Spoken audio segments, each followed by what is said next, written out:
Gairah arus mudik Lebaran 2026 tercatat mengalami peningkatan dibandingkan tahun sebelumnya. Hal ini patut disyukuri karena di tengah situasi geopolitik yang semakin rawan terkait perang di Timur Tengah, masyarakat Indonesia masih bisa menikmati ritual pulang kampung tahunan dengan tenang. Kondisi ini tak lepas dari usaha keras pemerintah menjaga stok bahan bakar minyak dan tidak menaikkan harga BBM, meskipun dunia saat ini sedang dibayang-bayangi krisis energi. Ditambah lagi dengan stimulus ekonomi berupa diskon tiket lebaran untuk berbagai moda transportasi. Semua upaya pemerintah itu tak lain bertujuan guna membuat warga masyarakat dapat bersilaturahmi dengan keluarga di kampung halaman masing-masing pada saat Idul Fitri, tanpa mengalami hambatan dan kesulitan yang berarti. Puncak arus mudik lebaran terjadi pada 18 Maret 2026 atau H-3 menjelang Idul Fitri 1 Syawal 1447 Hijriah. Pada hari itu, menurut Direktur Utama PT Jasa Marga, Rifan A. Purwantono, jumlah kendaraan yang keluar dari Jakarta melalui jalan tol mencapai rekor tertinggi dalam sejarah.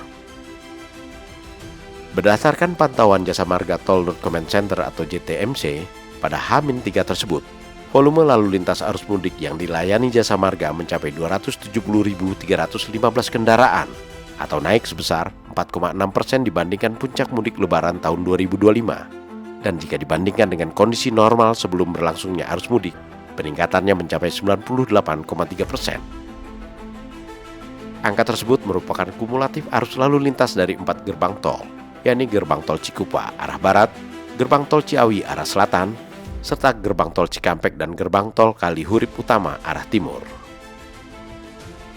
Selain kendaraan-kendaraan yang keluar dari 4 gerbang tol tersebut, Jasa Marga juga mencatat arus lalu lintas menuju jalan tol Trans Jawa yang mencapai 175.754 kendaraan atau meningkat 6% dibandingkan puncak mudik tahun lalu. Dan ini merupakan rekor tertinggi pada arus lalu lintas menuju jalan tol Trans Jawa selama ini. Catatan yang diumumkan pihak Jasa Marga itu belum termasuk jumlah kendaraan arus mudik sesudah 18 Maret 2026. Sebab berdasarkan catatan Posko Pusat Angkutan Lebaran Terpadu 2026 yang dikelola Kementerian Perhubungan, terpantau sebanyak 1,38 juta kendaraan keluar dari Jakarta pada periode H-8 hingga H-2 atau naik sebesar 5,27% dibandingkan periode yang sama tahun 2025. Sementara pada hari H Lebaran, tercatat sebanyak 193.237 unit kendaraan keluar dari gerbang tol Jakarta dan 122.074 unit masuk ke gerbang tol Jabodetabek. Total pergerakan kendaraan di gerbang tol Jabodetabek mencapai 380.753 unit kendaraan dan di luar Jabodetabek sebesar 353.546 unit pada hari H Lebaran tersebut.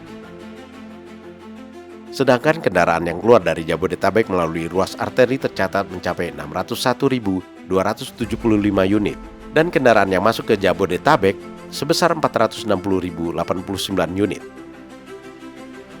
Di jalan tol, kepadatan lalu lintas terpantau di Jalan Layang MBZ dan Jalan Tol Jakarta Cikampek Bawah pada saat puncak arus mudik tersebut.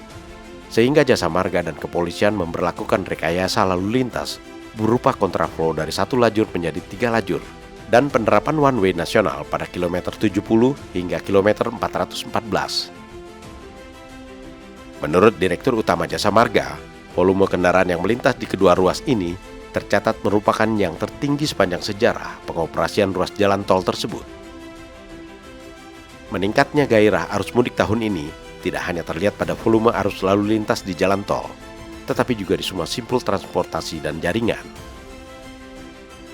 Guna memantau angkutan Lebaran 2026, Posko Kemenhub mengawasi total 1.560 simpul transportasi dan jaringan, meliputi 264 simpul angkutan laut, 177 terminal, 248 titik penyeberangan, 472 titik kereta api, dan 257 simpul angkutan udara. Pemantauan juga mencakup 46 jaringan di 6 gerbang jalan tol dan 44 jaringan di jalan arteri. Berdasarkan akumulasi dari tanggal 13 Maret atau H-8 hingga hari H Lebaran 21 Maret 2026, jumlah pengguna angkutan umum pada sejumlah moda transportasi tercatat mencapai 10.887.584 orang atau meningkat sebesar 8,58% dibandingkan periode yang sama tahun lalu, yang hanya mencapai 10.270.482 orang. Angka tersebut mencakup penumpang kereta api sebanyak 3.349.343 orang, atau naik sebesar 13,46% dari periode yang sama tahun sebelumnya. Kesibukan arus mudik lebaran dengan menggunakan moda transportasi kereta api antara lain dapat dilihat di Stasiun Gambir dan Stasiun Senen, Jakarta Pusat. Peningkatan jumlah penumpang juga terjadi pada angkutan laut sejak H-8 hingga hari H Lebaran, yang tercatat mencapai 783.114 orang, atau naik sebesar 6,48% dari periode yang sama tahun lalu. Begitu jumlah penumpang yang menggunakan angkutan udara, yang mengalami kenaikan sebesar 2,95%, yakni sebanyak 2.397.192 penumpang. Sedangkan jumlah penumpang yang menggunakan angkutan bus tercatat mencapai 1.693.931 orang, atau meningkat sebesar 9,37% dibandingkan tahun sebelumnya. Jumlah pergerakan penumpang tertinggi justru terjadi pada angkutan penyeberangan yang mencapai 2.664.000 penumpang pada periode 13 Maret H-8 hingga 21 Maret 2026 atau hari H Idul Fitri. Jumlah ini merupakan peningkatan sebesar 14,01% dibandingkan periode yang sama tahun lalu. Angka-angka yang dikemukakan Posko Kementerian Perhubungan tersebut sekali lagi menunjukkan bahwa gairah arus mudik pada musim lebaran tahun 2026 mengalami peningkatan dari tahun 2025. Ini berarti kondisi perekonomian Indonesia masih sehat atau boleh dikatakan meningkat. Begitu pula daya beli masyarakat. Kenyataan ini sangat berbeda dengan informasi sesat dari segelintir orang yang menyatakan bahwa daya beli masyarakat menurun dan kondisi perekonomian semakin lesu tanpa fakta dan data yang dapat dipertanggungjawabkan. Pemerintah sudah berikhtiar keras untuk memberikan kenyamanan bagi seluruh warga masyarakat pada saat merayakan Idul Fitri bersama keluarga. Di antaranya dengan menjaga pertumbuhan ekonomi tetap stabil dan memberikan stimulus ekonomi berupa diskon transportasi yang diumumkan pemerintah sebelum Ramadan. Hal lainnya yang dilakukan pemerintah adalah menjaga pasokan BBM tetap aman dan tidak menaikkan harga BBM untuk masyarakat meskipun harga minyak dunia melonjak naik akibat perang antara Iran melawan Amerika Serikat dan Israel yang hingga sekarang masih berlangsung.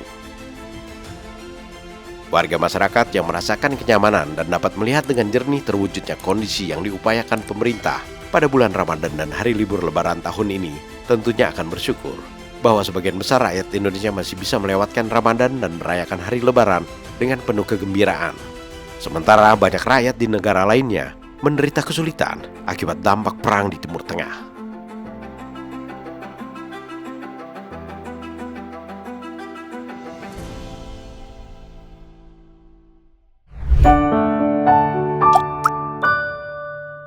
Men of our time.